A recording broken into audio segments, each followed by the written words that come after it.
We're now going to answer this question before us. Hopefully you've given a go yourself before you watch me do it. Okay, the first thing I want to talk about is how to put it into the CAS calculator to solve it. So remember menu 3, 1, and then once you're there, what are you going to do next? You're going to go, all right, 1/3, raise the x. I need to get an inequality sign, so control this greater than or equal to 9, x, hit enter, and that's my answer. So my answer is x is less than or equal to -2. So that's what I should get, hopefully. Okay, let's now do it by hand. The first thing I would do is I don't like it when I have things in the denominator. So I'm going to take the reciprocal of this. And remember, when you take the reciprocal of something, you then have to change the sign of your indice. So this is now -x, and it's still greater than or equal to 9. Then once you've done that, I can then change this 9 so it also has a base of 3. So this is 3 squared. And then once I've done that, because I've got bases that are greater than 1, I can simply take this and use this inequality as well. So that means what I'm going to end up with here is -x is greater than or equal to 2. Now, the all-important last step here is you're going to divide across by -1. And remember, when you're dividing across by a negative with an inequality, you need to flip it. So that means what we're going to end up with here is x is less than or equal to -2. That is going to be our answer. And as you can see, that's what we got here as well. So just be really careful with that, not to make any silly mistakes. Okay, now I want to move into how to do this the alternative way. So let's zoom out here a little bit.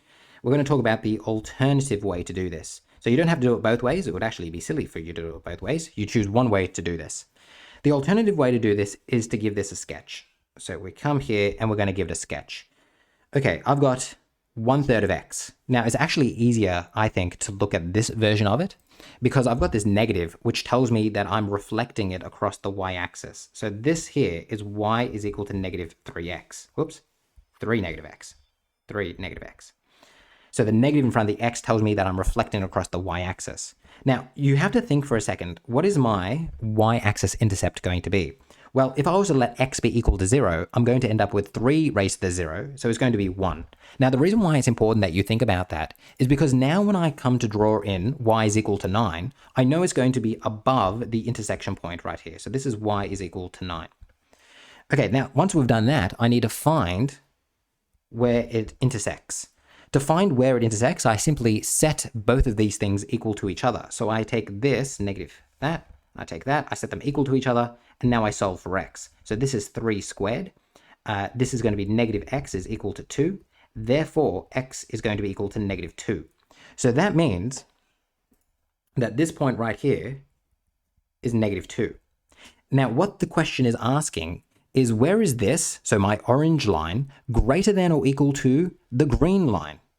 And hopefully you can see it's greater than or equal to the green line on this side of it.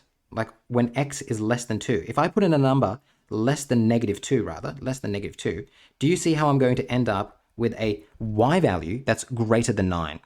So therefore, the answer is x is less than or equal to -2. Because when I put in numbers less than -2, I get out y values that are greater than 9. And that's the whole thing that the question is asking of me to do. So that right there, everyone, is your answer. X is less than or equal to -2. And as you can see, that's the same thing we got here. We got that there. And we also got it on our CAS calculators. Hopefully that makes sense on how to approach these questions. It's important that you know both ways to do this, but of course you wouldn't have to do it both ways. Just make sure that you understand how to do this. All right, I'll see you later.